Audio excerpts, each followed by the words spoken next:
Calista B reporting for Kids First, age 17, and today we are going to be talking about the latest film from Disney Animation, Raya and the Last Dragon. So this film takes place in a fantasy world known as Kumandra, a world divided into 5 separate nations.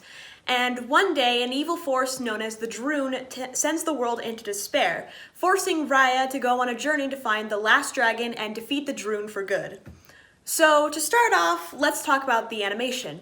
It is incredibly beautiful and very, very realistic.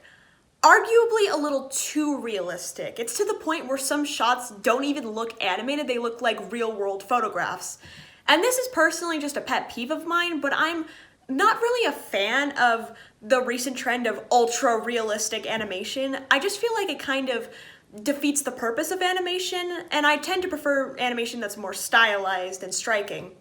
But aside from that, the animation is really good, and I like the colors used in this film, and each location is very unique and different and memorable.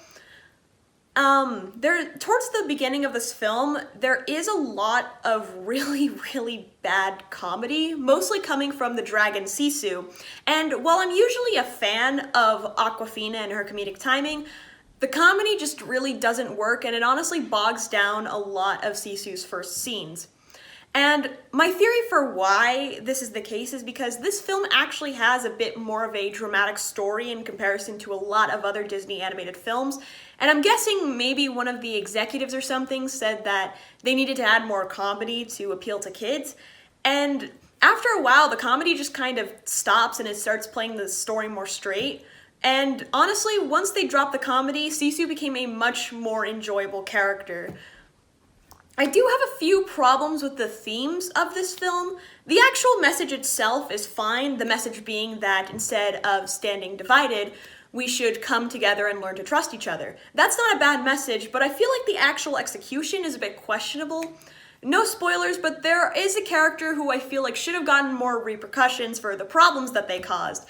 And I understand the whole point is learning to trust other people, but I feel like that's kind of used as an excuse to not give a proper redemption arc to a character who really did a lot of bad things and caused a lot of issues in the film. Overall, I would give this film 4 out of 5 stars. I would recommend it for ages 10 to 18, and it comes out March 5th in both theaters and on Disney+. So, that'll be it for this Kids First review. If you like it, make sure to check out the Kids First website and, of course, all the other Kids First reporters, and I will be seeing you all later. Bye-bye!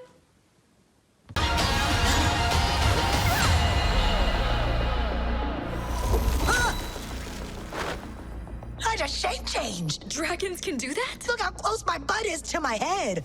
It's gonna make digestion so much faster. In theaters or ordered on Disney Plus with Premier Access, March 5th.